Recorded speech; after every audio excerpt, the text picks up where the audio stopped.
Hi! Hello! నమస్తే. Welcome back to iDream media. ఈరోజు మనతో ఉన్నారు amphi certified mutual fund distributor అయిన బొనిగెల సొలొమన్ గారు. ముఖ్యంగా స్టాక్ మార్కెట్‌లో సెన్సెక్స్ యొక్క జర్నీ ఏ విధంగా బిగిన్ అయింది? ఇప్పుడు రైట్ నౌ దాని పరిస్థితి ఏ విధంగా ఉంది? ఎలాంటి ఈవెంట్స్ తట్టుకొని, దాటుకొని ఈ రేంజ్‌కి వచ్చింది అనేది తెలుసుకుందాం సార్ మాటల్లో.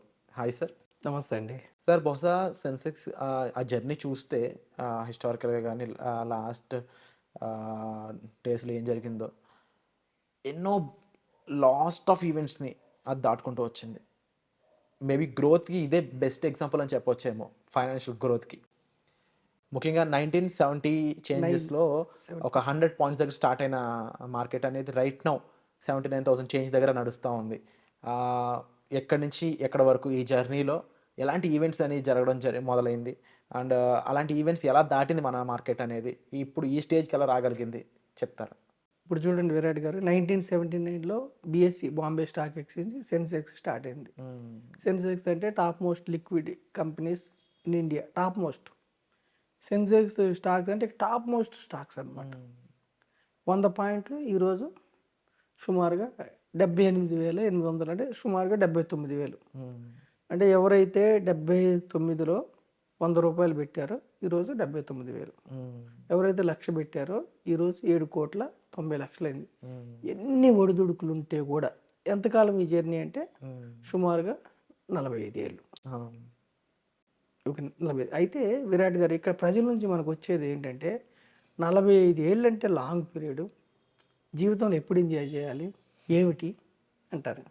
అయితే మనం దీనికి ఏం చెప్తున్నామంటే మనం 45 ఏళ్ళు లాంగ్ పీరియడ్ 90 నుంచి తీసుకుందాం సుమారుగా. హ్మ్. అసలు 1990 అంటే ఒక 34 ఇయర్స్. 34 ఇయర్స్‌లో 90లో సెన్సెక్స్ 1000 పాయింట్లు. ఈరోజు 80,000 సుమారుగా 79 అంటే 80,000. మొన్న ఒక 4, 5 నెలల క్రితం వరకు 86,000కి కూడా వెళ్ళి మళ్ళీ డౌన్ అయింది. హ్మ్. 80,000 అంటే ఎవరైతే 1990లో ₹1,00,000 ఇన్వెస్ట్ చేశారో ఎన్ని ఒడిదుడుకులుంటే కూడా ఈరోజు 80,00,000 80 రెట్లు పెరిగింది సెన్సెక్స్. హ్మ్. 15% సుమారుగా అటు ఇటుగా CAGR compounded annual growth rate. మరి ఎప్పుడు ఇలాగే పెరుగుతుందా విరాట్ గారు? ఉత్థాన పతనాలు అంటే సెన్సెక్స్ పెరగటానికి మార్కెట్ పెరగటానికి అనుకూలించిన విషయాలు పడటానికి కొన్ని పరిణామాలు అవి మనం చూసుకుందాం. అంటే జనరల్‌గా ఏమిటి అసలు భారతదేశ స్టాక్ మార్కెట్ అంటేనే ఇండియన్ ఎకానమీకి సూచిక. భారతదేశ ఆర్థిక వృద్ధికి సూచిక. టాప్ మోస్ట్ సెన్సెక్స్ అంటే టాప్ మోస్ట్ లిక్విడ్ స్టాక్స్. ఇంకా మిడ్, స్మాల్ ఇన్వెస్ట్ చేసుంటే ఇంకా ఎక్కువ వస్తాయి. కాకపోతే టాప్ మోస్ట్ 30. ఈ ఈ క్రమంలో అసలు ఏమి జర్నీ ఏమేం జరిగినాయి? ఒక 20 అంటే మనకి గూగుల్‌లో చూసుకుంటే కూడా వస్తాయి ప్రజలకి. కాకపోతే మనం ఫినాన్షియల్ ఎడ్యుకేషన్ మన ఐడ్రీమ్ ద్వారా ఆర్థిక జ్ఞానం ఫినాన్షియల్ లిటరసీ ఉంటే ఎక్కడ ఇన్వెస్ట్ చేయాలి? ఏవి రైట్ అసెట్ క్లాసెస్? ఎంతోమంది ఎంతో చదివి కూడా ఫినాన్షియల్ లిటరసీ లేకపోవటం వల్ల పెద్ద పెద్ద డాక్టర్స్ కూడా అప్పుల్లో ఉంటున్నారండి. హ్మ్. పెద్ద పెద్ద సాఫ్ట్‌వేర్ ఇంజినీర్స్ కూడా అప్పుల్లో ఉన్నారు. Lack of financial awareness. Asset ఈ సెన్సెక్స్ ఈ యొక్క ఎసెట్ ఏ విధంగా వెల్త్ క్రియేట్ చేసింది చూస్తే 1990 నుంచి 91 మధ్యలో సెన్సెక్స్ 1000 పాయింట్లు దాటింది. ఓకేనండి విరాట్ గారు. తర్వాత 91 సుమారుగా ఆ టైంలో అంటే ఇక్కడ మనము గ్రాఫ్ పరంగా చూస్తున్నాము. ఒక 6 నెలలు అటు ఇటుగా అవ్వచ్చు. 91 ఆ టైంలో రాజీవ్ గాంధీ మర్డర్ అయింది. తర్వాత బీఓపీ క్రైసిస్. తర్వాత 92 ఆ టైంలో Manmohan Singh announces liberal budget Indian economy. హ్మ్. మన్మోహన్ సింగ్ గారు మన యొక్క ఆర్థిక సంస్కరణలు ఇప్పుడు పివి నరసింహరావు గారు మన్మోహన్ సింగ్ గారిని ఆర్థిక మంత్రిగా తీసుకున్నారు. అప్పుడు మనం పివి నరసింహరావు గారు ఉన్న టైంలో మన యొక్క ఫారిన్ రిజర్వ్స్ హ్మ్. తక్కువ ఉండి మనం గోల్డ్ రిజర్వ్స్ తక్కువ ఉండి చాలా ఆర్థికంగా మనం ఇబ్బందులు ఉన్నాం. మన్మోహన్ సింగ్ గారు లిబరల్ బడ్జెట్ పాలసీ చేశారు. తర్వాత 91 టు 93 మధ్యలో హర్షద్ మెహతా స్కామ్ వచ్చింది. హ్మ్. 93లో బ్లాస్ట్స్ ముంబై బ్లాస్ట్స్ జనరల్గా ఏ దేశంలో బ్లాస్ట్లు జరిగితే మార్కెట్స్ హ్మ్. 98 టు 2001 మధ్యలో పొరుగు దేశాలతో యుద్ధాలు వచ్చినాయి అనుకోండి, మార్కెట్స్ ఏమవుతాయి? పడుతుంది. పడతాయి. అంటే మనం ఎన్ని ఇన్సిడెంట్స్ చూసినా సెన్సెక్స్ ఎలా ముందుకెళ్ళిందని ప్రజలకు దాటుకుని తెలియజేయడం మళ్ళీ కోసమే పెరిగింది. మనం ఈ డేటా చెప్తున్నాం. 98 అంటే సుమారుగా 99 ఆ టైంలో కార్గిల్ వార్ మన వాజ్పేయి గారి గవర్నమెంట్లో ఎన్డీఏ విన్స్, అటల్ బిహారీ వాజ్పేయి గారు గెలిచారు. తర్వాత కార్గిల్ వార్, ఓకేనా. యుద్ధంలో మనం పాకిస్తాన్ మీద గెలిచాం. ఆ, తర్వాత 2001కి ముందు టెక్నాలజీ బూమ్, అయినా కానీ సెన్సెక్స్ 5,000 క్రాస్ అయింది. 1000 నుంచి 2001 5,000 క్రాస్ అయింది. తర్వాత 2001 తర్వాత Ketan Parekh scam, Gujarat earthquake, తర్వాత Indian parliament and USA attacked by terrorist. మన పార్లమెంట్ మీద అటాక్ జరిగింది. ఒక దేశ పార్లమెంట్ మీద అటాక్ చేస్తే మార్కెట్స్ ఎలా ఉంటాయి? నమ్మకం. దేశాన్ని నడిపించే వ్యక్తులకే రక్షణ లేదంటే ఎట్లుంటాయి? మళ్ళీ అమెరికా మీద కూడా టెర్రరిస్ట్ అటాక్స్ అయ్యాయి. ఇవన్నీ తట్టుకుంది మార్కెట్స్, ఓకేనా విరాట్ గారు. తర్వాత 2004 తర్వాత ఎన్డీఏ వాజ్పేయి గారు ఓడిపోయారు. 2004కి మళ్ళీ కాంగ్రెస్ యూపీఏ గవర్నమెంట్ వచ్చింది. మన్మోహన్ సింగ్ గారు ఈసారి ప్రధానమంత్రి అయ్యారు. తర్వాత ప్రధానమంత్రి అయిన తర్వాత 2003 నుంచి వరుసగా 2006-07 వరకు కూడా మార్కెట్స్ పెరుగుతూనే ఉన్నాయి. తర్వాత అరౌండ్ 2006లో సెన్సెక్స్ క్రాసెస్ 10,000 పాయింట్స్. 2006లో 10,000 పాయింట్లు దాటింది. తర్వాత 2007 ఆ టైంలో Sensex crosses 20,000 points global liquidity. తర్వాత 2008లో మళ్ళీ మీకు తెలిసిన విషయమే, ఏమైంది? గ్లోబల్ ఫైనాన్షియల్ క్రైసిస్, మళ్ళీ డౌన్ అయింది. అంటే మార్కెట్స్ ఎప్పుడు ఇలాగే వెళ్ళవు, ఇట్లాగే రావు. ప్రతి ఇన్సిడెంట్కి ఒక రీజన్తో పెరుగుతాయి. ఎకానమీ బాగున్నా, ఎంప్లాయ్మెంట్ బాగున్నా, మాన్సూన్స్ బాగున్నా, ఆర్థిక ప్రగతి బాగున్నా పెరుగుతాయి. ఏదైనా చిన్న చిన్న ఇన్సిడెంట్ అయినప్పుడు కరెక్షన్కి గురవుతాయి. కానీ ఎప్పుడు కూడా స్టాక్ మార్కెట్స్, ఇండెక్స్లు దీర్ఘకాలంలో ముందుకెళ్తాయి. Until and unless macros problem ఉంటే తప్ప. మ్యాక్రోస్ అంటే ఏంటి? మనకి ఇది ద్రవ్యోల్బణం, ఇన్ఫ్లేషన్, లేదంటే జీడిపి, లేదంటే ఎంప్లాయ్మెంట్ సరిగ్గా లేకపోయినా, లేదంటే గవర్నమెంట్ పాలసీస్ సరిగ్గా లేకపోయినా, గవర్నమెంట్ ఖర్చు పెట్టకపోయినా, రెవెన్యూ బాగాలేకపోయినా, ఎక్స్పెండిచర్ ఇట్లాంటివి ఉన్నప్పుడు తప్ప ఎప్పుడు కూడా ఇండిసెస్ ముందుకెళ్తాయి. కానీ స్లోప్ వైజ్కి వెళ్ళవు. అయితే తర్వాత చూడండి, మళ్ళీ 2008 నుంచి 11 మధ్యలో స్కామ్స్ వచ్చినాయి. Commonwealth scam, telecom scam, UPA గవర్నమెంట్లో అప్పుడు సుక్రామ్ అని టెలికామ్ స్కామ్స్ వచ్చినాయి విరాట్ గారు. ఆ స్కామ్స్ అప్పుడు మళ్ళీ మార్కెట్స్ డౌన్ అవుతాయి. తర్వాత మళ్ళీ 2009లో యూపీఏ విన్స్ సెకండ్ టైం. అయినా కానీ 2013 వరకు మళ్ళీ ఒడిదుడుకులు ఎదుర్కొంది. మళ్ళీ 13 తర్వాత 2014లో NDA wins Shri Narendra Modi becomes PM. అప్పుడు కూడా తర్వాత కూడా మళ్ళీ వెంటనే పెరగలేదు, కొంచెం దిద్దుబాటుకు గురైంది. డిమానిటైజేషన్ 2014 నరేంద్ర మోడీ గారు గెలిచిన తర్వాత డిమానిటైజేషన్. తర్వాత 2016 తర్వాత, ఇప్పుడు 14 తర్వాత మళ్ళీ కొంచెం దిద్దుబాటుకు గురై మళ్ళీ పైకి ఎదగటం వెళ్ళింది. 2016కి 30,000 క్రాస్ అయింది సెన్సెక్స్. క్రాస్ అయిన తర్వాత మళ్ళీ ఐఎల్ఎఫ్ఎస్కి స్కామ్ వచ్చింది, అప్పుడు కొంచెం డౌన్ అయింది. మళ్ళీ జిఎస్టీ ఇంప్లిమెంట్ చేశారు 2016-18 మధ్యలో, ఓకేనా విరాట్ గారు. 2019లో మళ్ళీ ఎన్డీఏ విన్స్ సెకండ్ టైం. తర్వాత అంతా బాగుందన్న టైంలో మళ్ళీ 2020కి కోవిడ్, మళ్ళీ ఎకానమీ స్లో డౌన్ అయింది.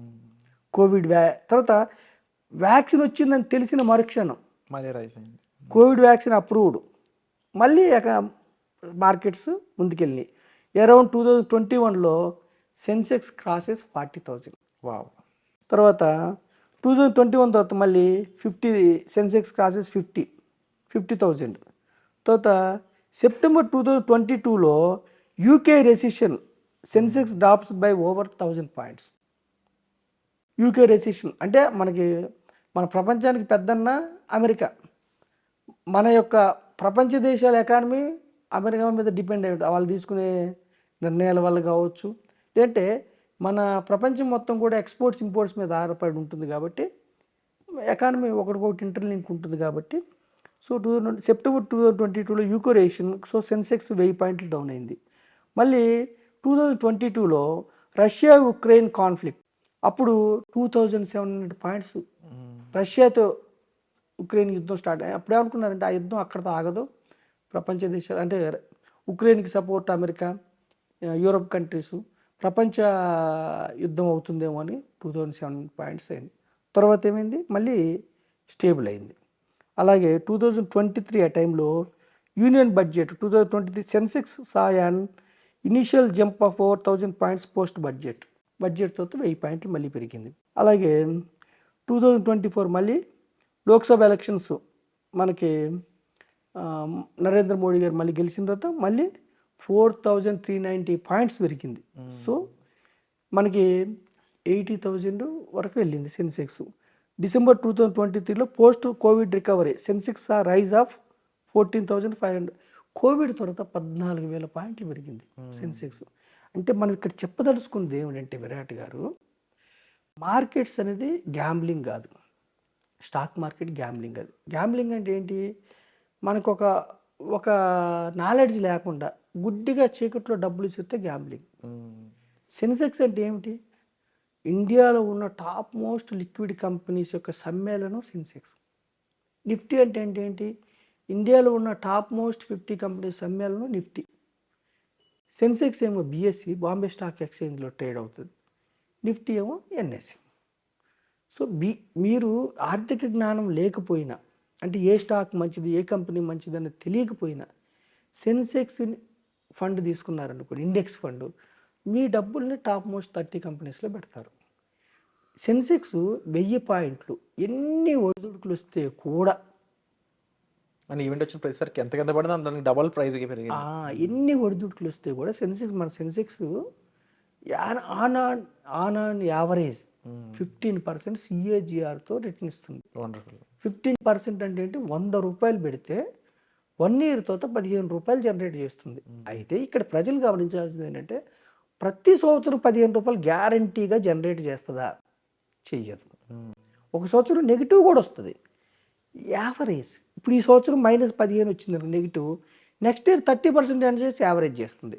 వరుసగా 2 ఏళ్ళు నెగిటివ్ వచ్చింది అనుకోండి 30%, ఆ థర్డ్ ఇయర్ జనరేట్ చేసి యానండ్ యావరేజ్గా ఎఫ్డీ కంటే ఎక్కువ రిటర్న్, ఎఫ్డీలో 6-7%, పోస్ట్ ఆఫీస్ కంటే ఎక్కువ రిటర్న్, ఎండోమెంట్ పాలసీస్ కంటే ఎక్కువ రిటర్న్ సెన్సెక్సే ఇస్తుంది.